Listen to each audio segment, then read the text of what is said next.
Hello, જય જીનેન્દ્ર. આજે હું બતાવવાની છું ભરેલા પરવરનું શાક. તો તમને ઇન્ગ્રીડિયન્ટ્સ બતાવી દઉં.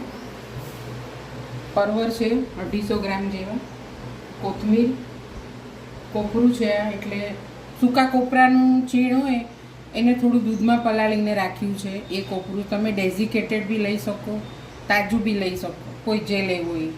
પછી આ છે ભરવાનો મસાલો, એટલે કે શેકેલા ધાણા, ખારી સિંગ અને વરિયાળી, એનો ભૂકો છે. આ તલ છે, ગાંઠિયા છે. ગાંઠિયાની બદલીમાં તમે શેકેલા ચણાનો લોટ પણ લઈ શકો. પછી આ મરચાં અને લસણ, ગરમ મસાલો, આ દૂધ, થોડી મલાઈ છે અંદર, દૂધ. પછી આ છે તેલ, મીઠું અને આ પાણી, અને આ રોજીના રેગ્યુલર મસાલા. એમાં મરચું નથી લેવાનું, હળદર અને ધાણા જીરું જ લેવાના છે. આપણે એને ગ્રીન બનાવવાનું છે એટલે, અને થોડીક રહી હિંગ. તો પહેલાં આપણે ક્રશ કરી લઈએ. એમાં ભરવાનો જે મસાલો છે એ ક્રશ કરી લઈએ.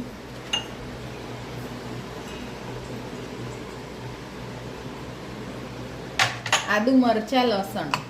આદુ નથી લીધું, મરચાં અને લસણ. શાકમાં અમને આદુ નથી ભાવતું એટલે.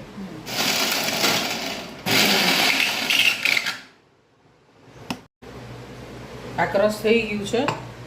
હવે અંદર ભરવાનો મસાલો, ગાંઠિયા,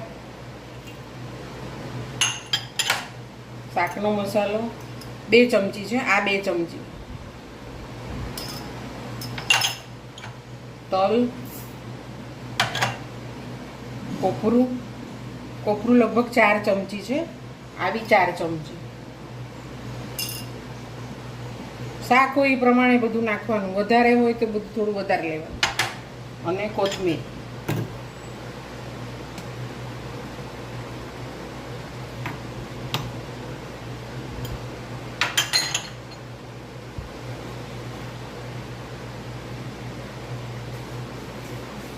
આને હવે મિક્સીમાં ક્રશ કરવાનું, કોર્સ પેસ્ટ ને, ફાઇન પેસ્ટ નહીં, દરદરી, થોડી દરદરી.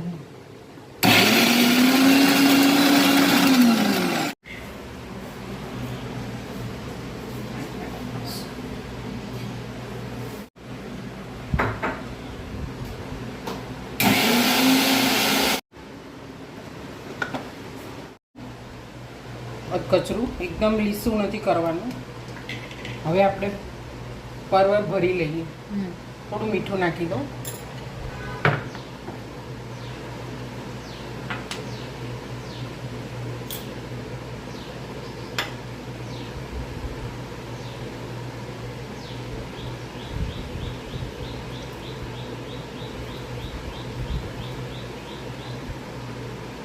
પાછું બોલવું. પરવર થોડાક ખારા હોય એટલે મીઠું સાચવીને નાખવાનું. હું બી જરા ચાખી લઉં છું.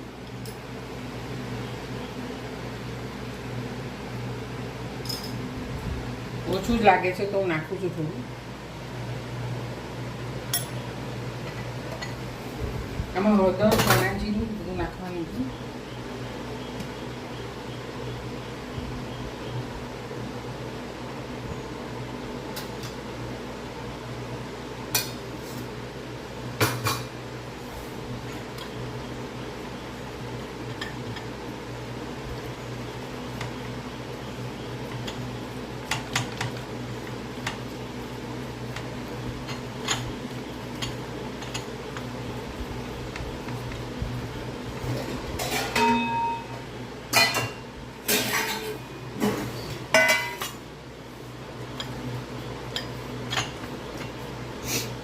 હવે આપણે પરવર ભરી લઈએ. આ મસાલો તૈયાર છે.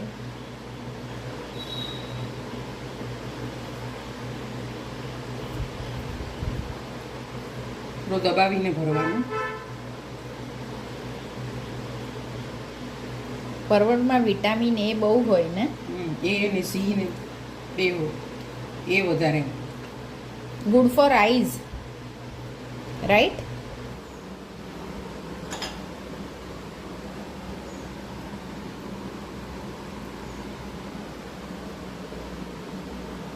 બધા પરવર ભરાઈ ગયા છે.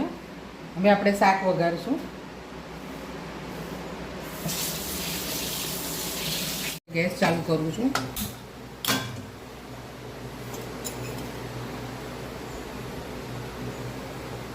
થોડુંક ચડિયાતું તેલ,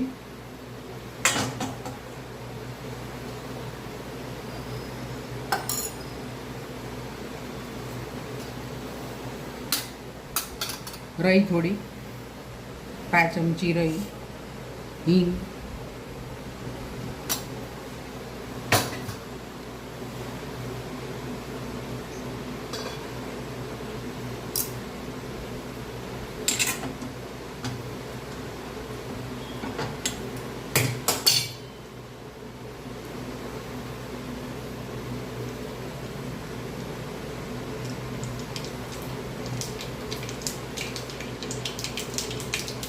પરવર નાખું છું.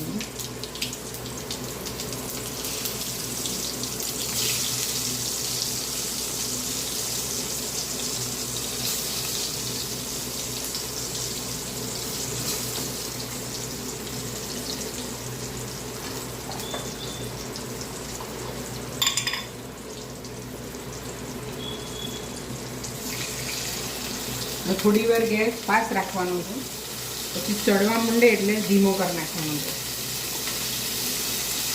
આવી રીતે છે ને તમે 2 મિનિટ ઉપર આવી રીતે ડીશ ઢાંકી દેજો લોયાને. ઓકે, આમાં આપણે ડેકોરેશન માટે ગાર્નિશિંગ માટે કિસમિસ અને કાજુ પણ છેલ્લે ઉપર ભભરાવાના છે.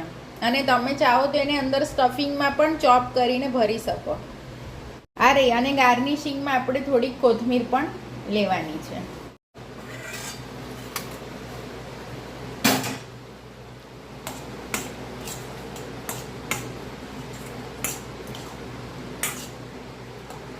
ચડી ગયા? ના, થોડી વારમાં ચડી જશે. થોડા હાફ ચડી ગયા છે.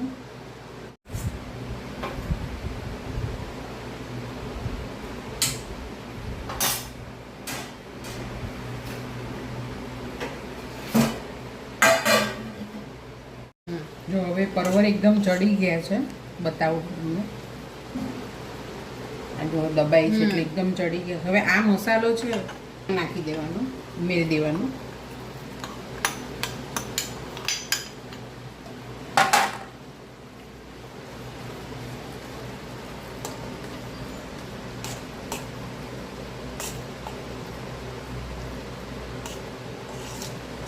બહુ સરસ સુગંધ આવે છે.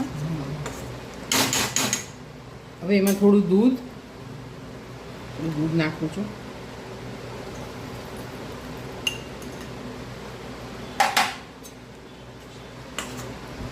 આમાંથી તમે લસણ એક્સક્લુડ કરી દો તો આ જૈન પરવરની સબ્જી થઈ જાય ને. હા, આમાંથી લસણ સ્કીપ કરી નાખવાનું તો થઈ જાય જૈન પરવરનું શાક.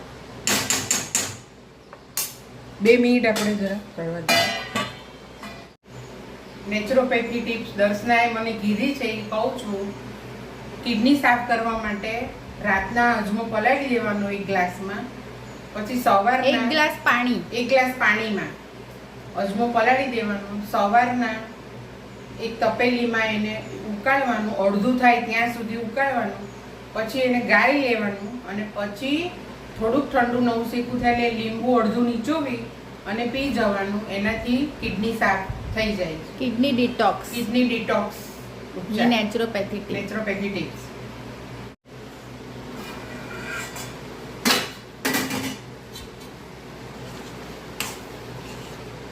જો શાક એકદમ રેડી થઈ ગયું છે. 10 જ મિનિટમાં જો તૈયારી કરી હોય તો 10 જ મિનિટ થઈ જાય છે. તૈયારી હોય તો 10 મિનિટ, પરવર ચડતા વાર નથી લાગતી. એટલે 10-15 મિનિટમાં શાક રેડી થઈ જાય. તમારી પાસે તૈયારી હોવી જોઈએ. તો હવે આપણે એને ટ્રાન્સફર કરી લઈએ.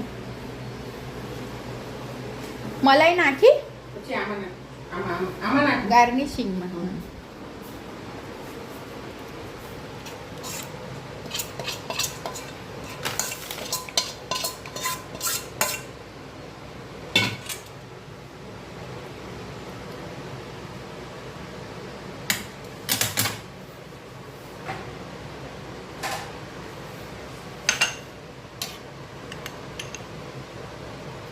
મેં આમાં થોડી મલાઈ નાખું છું. નાખવી હોય તો નખાય, ન નાખવી હોય તો તમે સ્કીપ કરી શકો છો.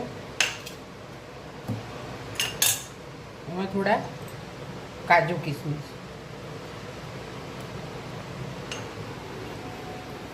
ગાર્નિશિંગ માટે કોથમીર,